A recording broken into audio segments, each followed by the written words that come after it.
Antes de se iniciar a aplicação do comando que permite juntar uma tabela de dados estatísticos a uma tabela de atributos de uma shapefile, o utilizador tem de primeiro preparar a tabela de dados.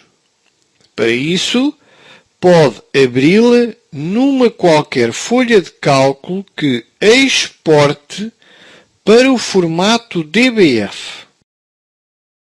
Depois, nas linhas, colocam-se as unidades territoriais e nas colunas as variáveis e os indicadores. A primeira linha e o primeiro campo não devem ficar em branco. A seguir, arranjam-se os nomes dos campos. Estes não podem ter mais de 10 caracteres, não podem ter espaços em branco, nem acentuação, nem cedilhados, entre outros. Após a atribuição do nome do campo, o utilizador tem de definir as características e dimensão daquele. Assim, o C define o campo como texto e o N como número inteiro ou decimal. Os valores que se seguem definem a dimensão do campo. Tudo é separado por vírgulas e sem espaços em branco. Por último, há algo muito importante e que tem de existir em ambas as tabelas. Consiste em uma coluna comum, a qual vai permitir efetuar a correta junção da informação entre ambas.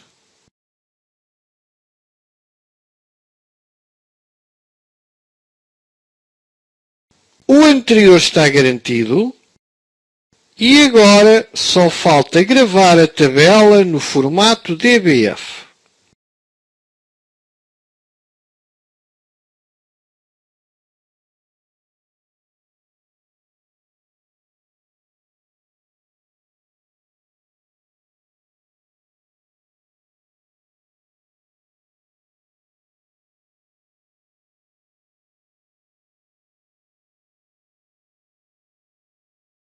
Tenham atenção à tabela de caracteres. No computador usado para esta demonstração, resulta bem selecionar a tabela 1252 Win Latin 1. Após a gravação do ficheiro em DBF, pode-se fechar a folha de cálculo e maximizar o Quantum GIS.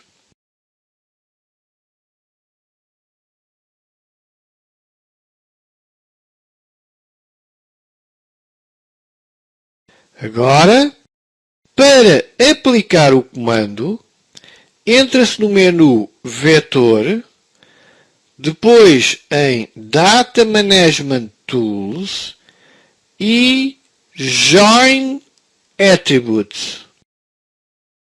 Na caixa de diálogo que se abre, em Target Vector Layer, coloca-se a camada onde vai ser adicionada a informação estatística.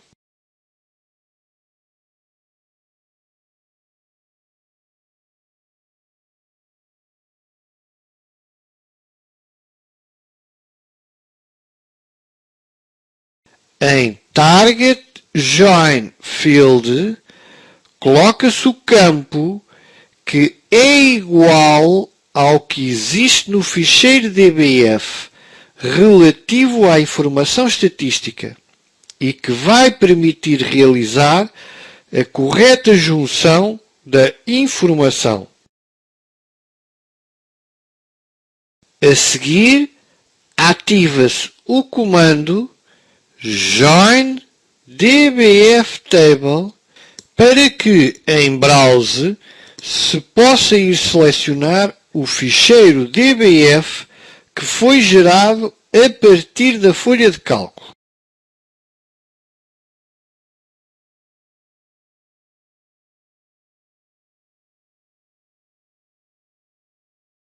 A seguir, tem de se atribuir uma projeção para a tabela. Neste caso, usei a mesma do projeto. Em Join Field, escolhe-se o campo que é comum ao da outra tabela. Atenção! Os campos não precisam de ter o mesmo nome. Os conteúdos é que têm de ser iguais.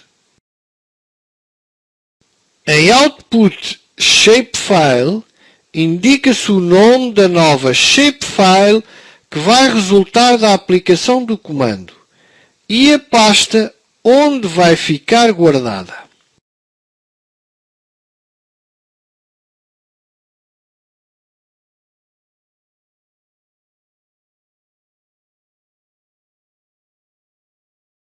Para fechar a caixa, clica-se em Save. Em Output Table, indica-se se são apenas adicionadas as linhas que têm um código de ligação comum ou se são todas adicionadas independentemente do código existir ou não. Para realizar a tarefa, clica-se em OK e na caixa seguinte indica-se a projeção que a nova shapefile vai assumir. Quando a tarefa termina, surge uma janela que questiona ao utilizador se pretende adicionar a nova shapefile ao projeto. Para o caso, confirma-se e para fechar a janela de opções do comando, clica-se em Close. Para se visualizar o resultado da aplicação do comando, seleciona-se a nova camada e depois clica-se em Attribute Table.